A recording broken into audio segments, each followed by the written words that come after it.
Ladies and gentlemen, you read that title correctly. By popular demand, we are going to review every single Judas Priest album ever fucking made.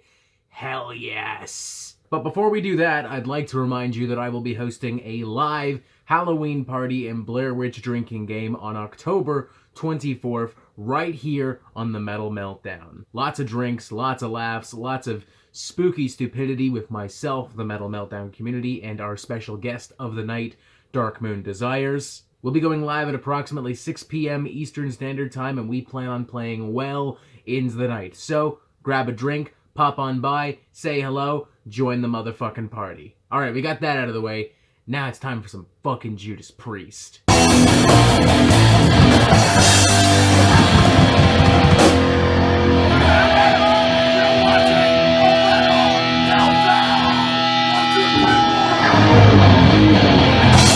In their nearly 50-year time span, Judas Priest has released 18 studio albums, so let's just get right the fuck into it. Starting, of course, with the band's debut album, Rocka, Rolla, released September 6, 1974. And I'm just gonna be honest with y'all right off the bat, this is a pretty lame record in my opinion. Very generic, very poorly produced and arranged, really not a single memorable hook or guitar riff across the entire album. It just feels generally kind of sloppy and one-dimensional, a very average, predictable, by-the-books kind of mid-70s rock record. This may seem a little bit harsh since I just started this video, but honestly, I would give this a 1.5 out of 5. I just didn't really enjoy a single aspect or moment of this record. There wasn't really a single entertaining or interesting song on this entire thing. Very plain, very sloppy, very boring, and ultimately very forgettable. To the point where, honestly, I actually did forget about this album for a long time, and I assumed that Sad Wings of Destiny was in fact the band's debut album instead. So yeah, not off to a great start. But hey, they recovered pretty quickly in my opinion, with Sad Wings of Destiny coming out March 23rd, 1976, and being a much better record in every single aspect and regard. It's produced and performed and written way fucking better. The songs are a lot more original, a lot more entertaining, a lot more unique, a lot more in line with, I think, what we identify now as the Judas Priest sound and formula. We're beginning to see Rob Halford really push himself as a rock vocalist at this point, hitting some really high notes and hitting some really strong choruses. A lot of cool riff changes and rhythm changes in between songs, lots of ripping solos. Even as far as presentation is concerned, this is a much better record. I mean, there's so much more character and originality throughout this record, not just the music, but in the promotional aspects of this record, including the album cover. Just a really fucking good album from start to finish. I would feel comfortable giving this a 3.5 out of 5. I will admit that the first time I heard this as a teenager, I didn't like this as much as some other Judas Priest records, primarily because of the guitar tone. But in retrospect, I think that's literally just because I was a fucking teenager, because I really don't have many issues at all with this record. It's just a really solid rock album from start to finish. Though, truth be told, my personal favorite album of this era of Judas Priest is in fact the band's third studio album, Sin After Sin, released April 8th, 1977. It expands on nearly every aspect that made Sad Wings of Destiny such an entertaining record, and in turn, Judas Priest deliver some of their most underrated material ever on this album. From very declarative and metallic songs like Sinner and Dissident Aggressive, to the more melodramatic numbers like Starbreaker, Last Rose of Winter, Let Us Pray, Call for the Priest. Everyone sounds and feels so much more confident on this album, Rob Halford in particular delivering some amazing hooks. I think this is the album where he truly does become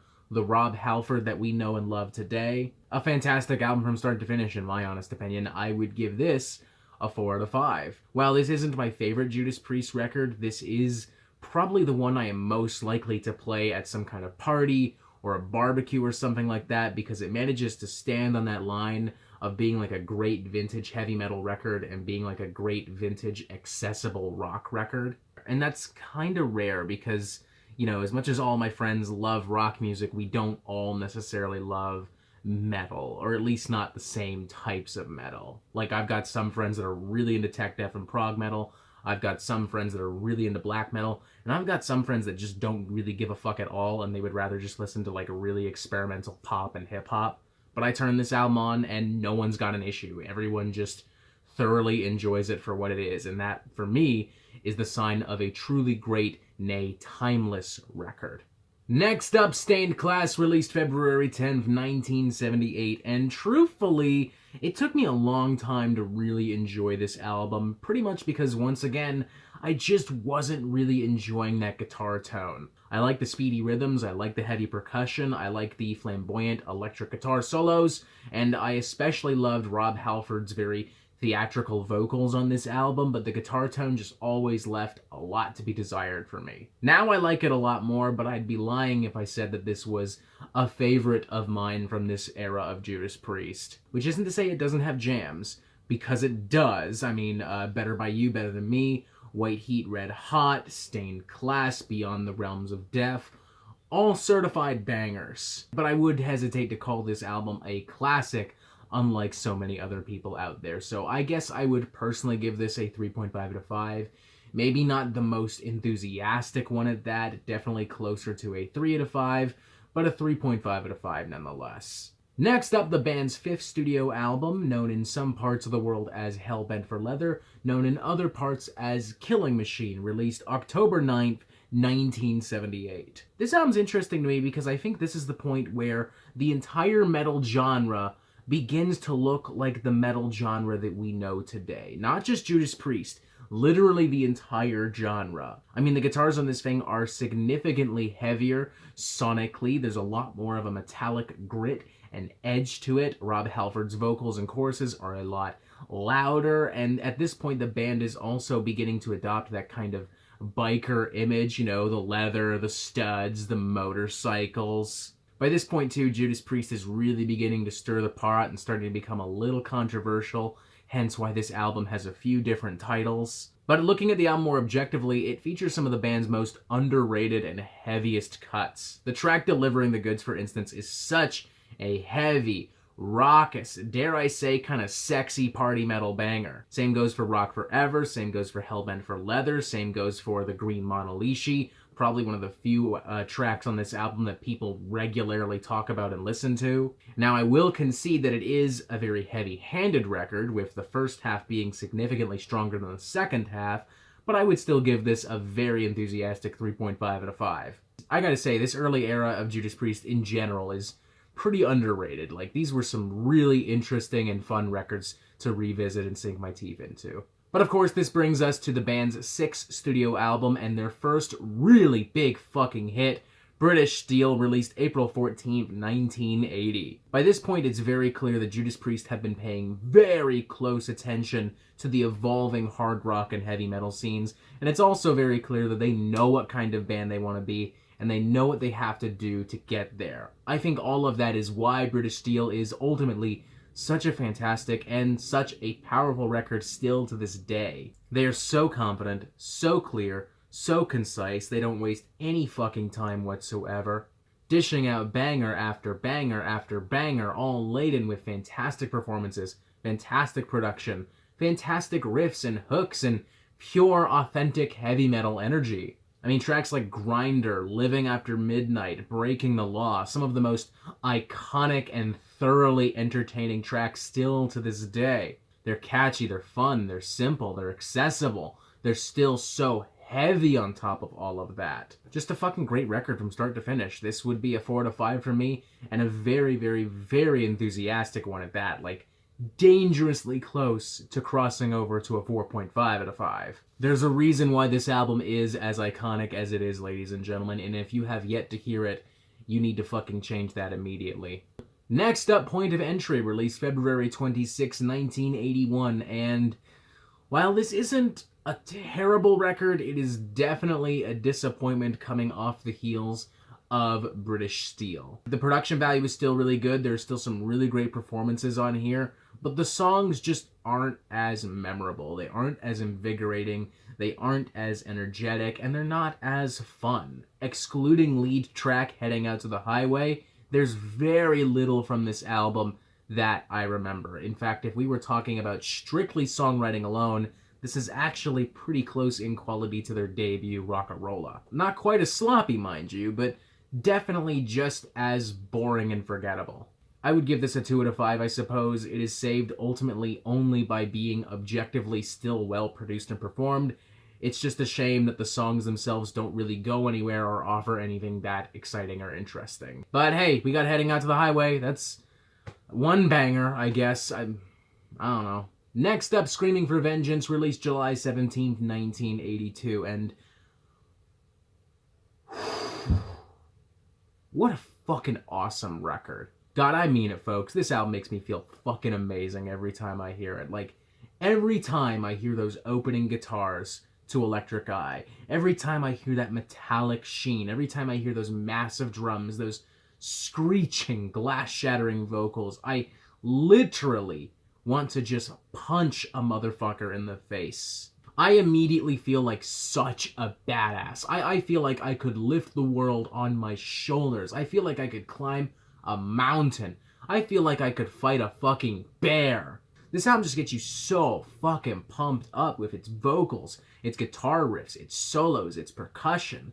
Sonically, this is one of the most satisfying records Judas Priest had ever made, and frankly, one of the best produced records in the history of heavy metal. There are few albums in any genre from any band that sound quite as utterly fucking badass as Screaming for Vengeance. Like, I fucking lift weights to this, man. It just gets me so fucking pumped! Some of the band's best songs in their entire career are on here, from Bloodstone to Riding on the Wind. You've Got Another Thing Coming, the title track Screaming for Vengeance, Devil's Child, the aforementioned Electric Eye. Rob Halford is a fucking animal on this thing, hands down one of his best vocal performances ever, consistently across the album. 4.5 out of 5 from me. It's a fucking incredible record, perhaps one of the best metal records to come out of this area, perhaps one of the best metal albums of all time, and perhaps the second best album from Judas Priest in their illustrious career.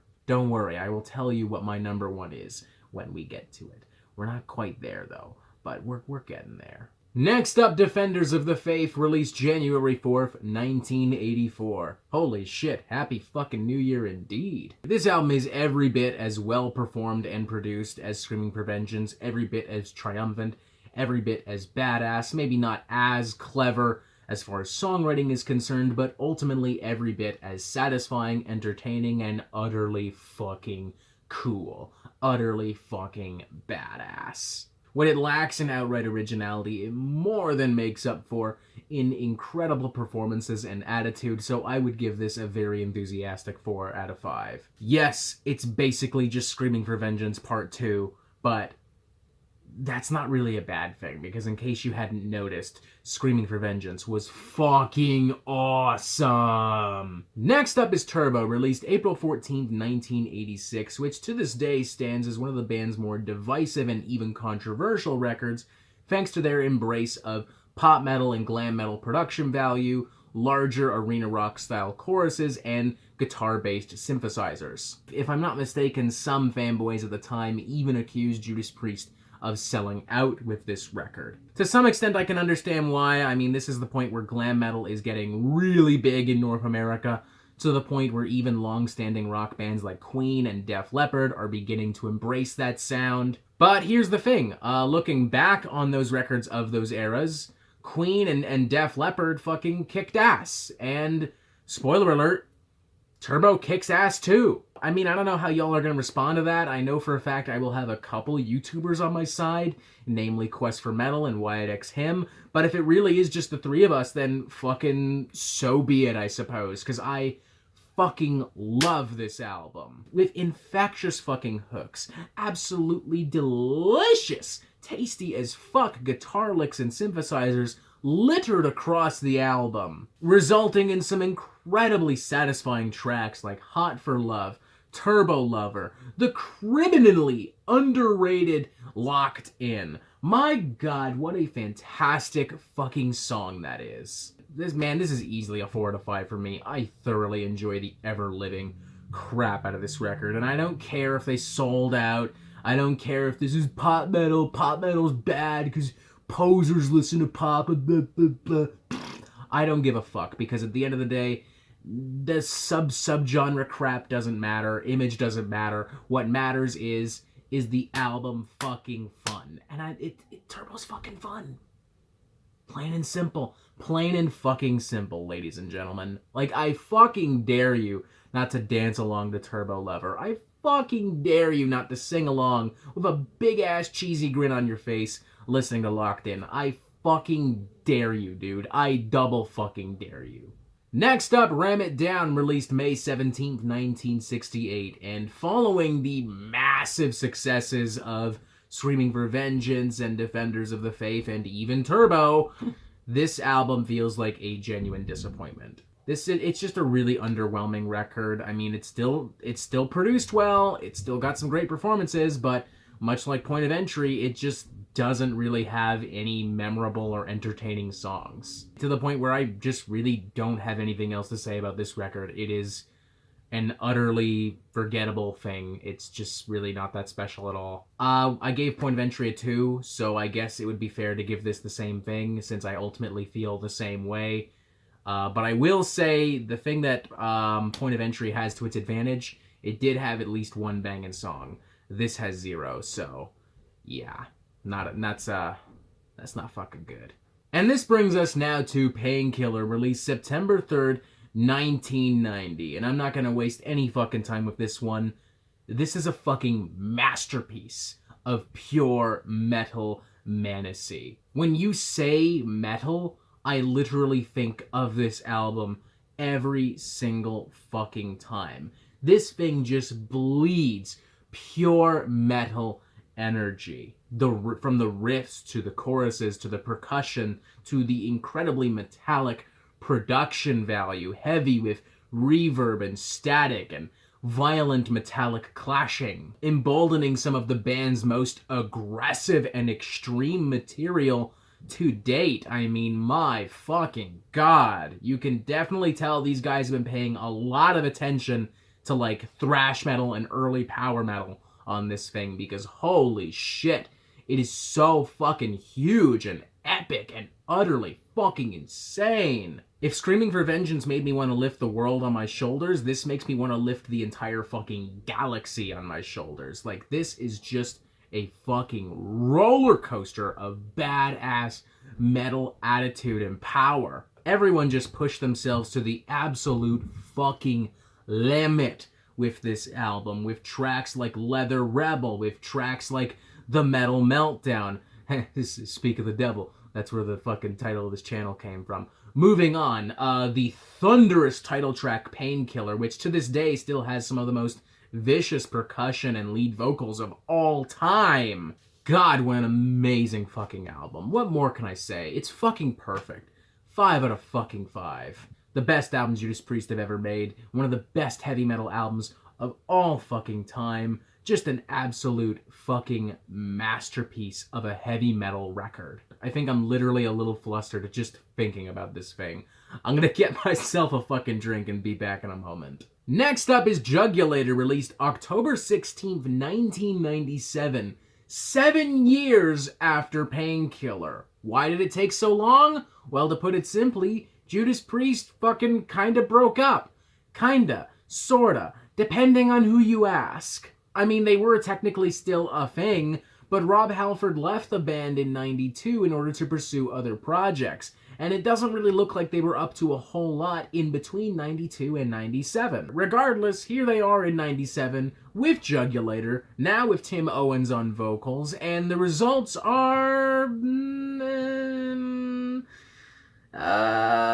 it's not terrible. Let's make that clear. This isn't on the same level as something like X Factor or Born Again, where a new singer has been brought in and the band just loses all focus, all flavor whatsoever. In fact, Judas Priest, if anything, really begin to capitalize on the thrashier influences that we previously heard on Painkiller, making for a much more extreme and brutal and razor-sharp Judas Priest, which I kind of appreciate. There are some really great performances and riffs on here. But overall, the exact refinement and attitude that we see from Judas Priest is itself a little bit lost. The songs just aren't as powerful, and yes, let's be honest, that does have to do a little bit with Tim Owens himself, who is by no means a truly terrible vocalist, but he really is a very generic heavy metal singer. I mean, this is a guy who has spent his whole life, even before Judas Priest, basically as a Judas Priest cover band singer. I mean, for God's sakes, he literally sang in a Judas Priest tribute band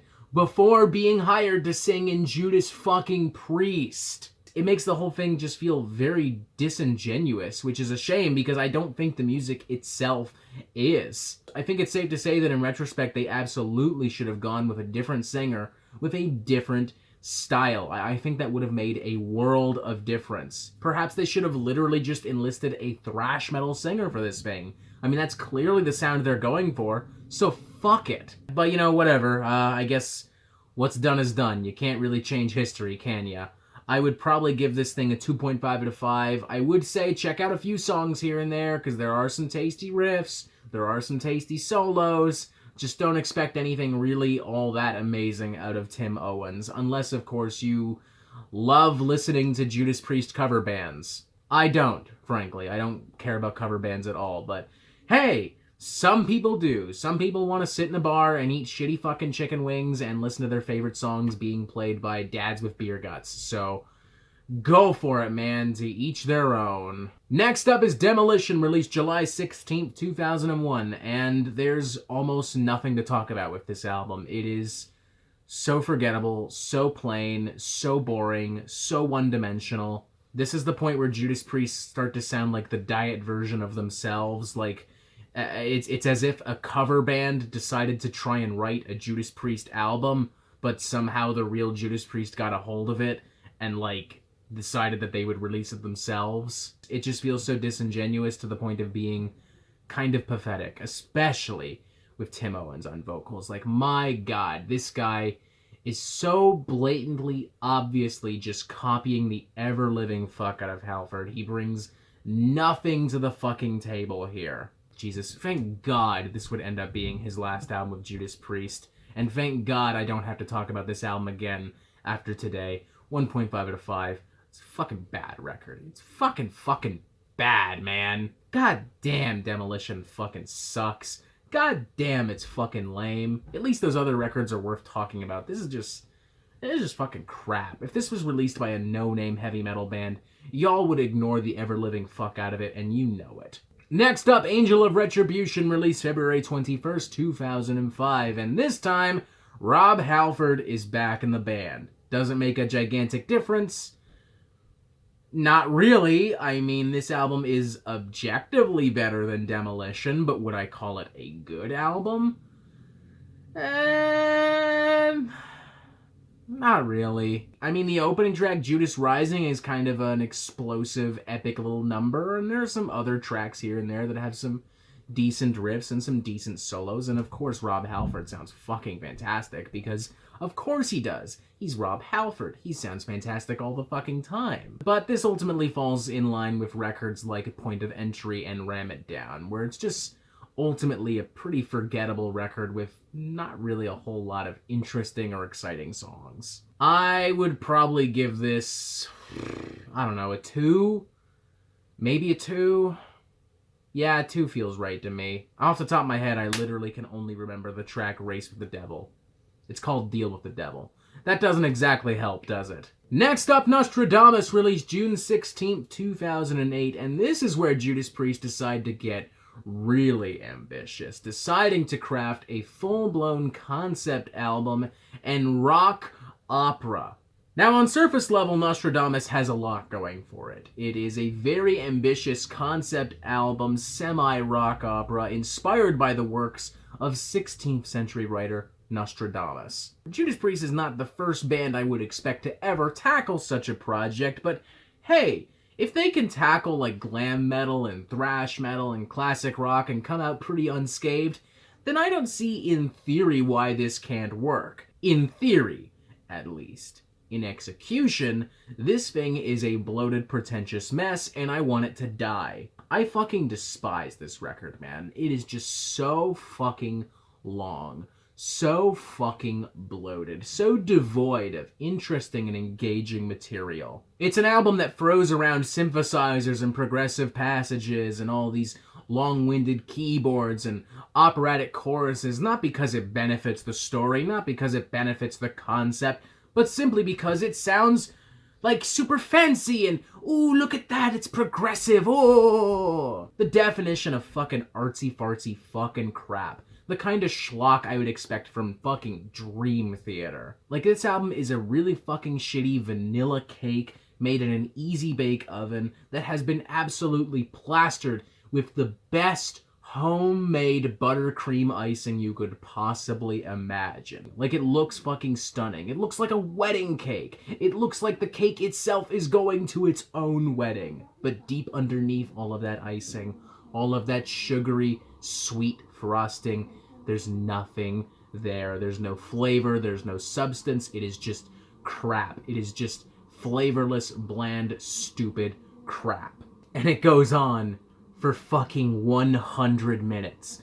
Almost exactly 100 fucking minutes. 0 out of 5. Fuck this album. Like, seriously, hardcore, fuck this album. I fucking hate this fucking album. I've been willing to forgive and forget records like Point of Entry, Ram It Down, Rocka, Rolla, but I simply can't do that with Nostradamus. This utter abomination of a record, prancing around as if it's the most intelligent motherfucker on the planet. Nuh-uh. Fuck that. Fuck this album. Jesus, I need a fucking drink. Like whiskey, not water. I need fucking whiskey immediately. Next up is Redeemer of Souls, released July 8th, 2014, and unsurprisingly, it's a lot better than Nostradamus. I think at the time of this album's release, people were kind of lukewarm to it, and I'd be lying if I said this was my favorite Judas Priest record, but it does have some really good songs, it does have some really good performances.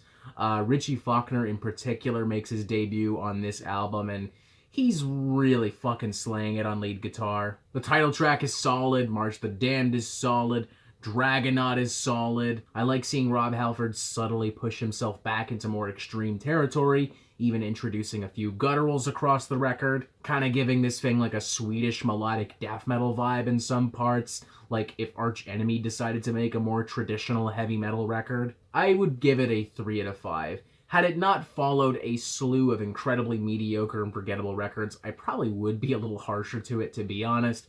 But as it stands, it's a pretty fun, kind of classic heavy metal rock record that does its job, fucks off, and doesn't really try to be anything else. Unlike Nostradamus, which once again, fuck Nostradamus. Fuck that album hard fucking core. And finally, this brings us to the band's most recent album, Firepower, released March 9th, 2018, and I'm genuinely surprised at how good this album sounds. Like, I really don't think it's unfair to say at all that this was probably one of the best heavy metal records released in 2018.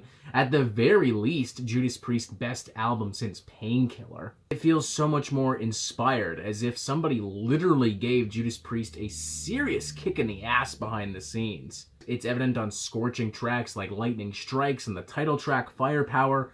It's evident on more melodramatic and epic cuts like Never the Heroes. I would agree that the album does lose a little bit of its steam as it goes on. I think you could cut 5 tracks from this album and lose absolutely nothing. But that being said, I wouldn't call any of these tracks filler. I would just say that they're not as entertaining as some of the tracks we've mentioned. Individually, they're actually pretty good. I mean, maybe more befitting of a Halford solo album than a classic Judas Priest record, but nonetheless, very well made, very well performed, very well produced. Yeah, this is a fucking really good record. I would give this a 3.5 out of 5. I remember when this thing came out and I was just really shocked. I didn't think Judas Priest had it in them. Not after the last couple of records, but goddamn, they put out a legitimately really good fucking record in 2018. Yeah. Good on them. And I guess that's it. Yeah. yeah, that's it. Thank you for watching. Let me know what your favorite Judas Priest album is, what your least favorite Judas Priest album is. Make sure to tune in to our Blair Witch Halloween Party and Drinking Game, October 24th as well. Make sure you press this button right here for updates on the Metal Meltdown fucking immediately. And as always, you have yourself a fantastic fucking day.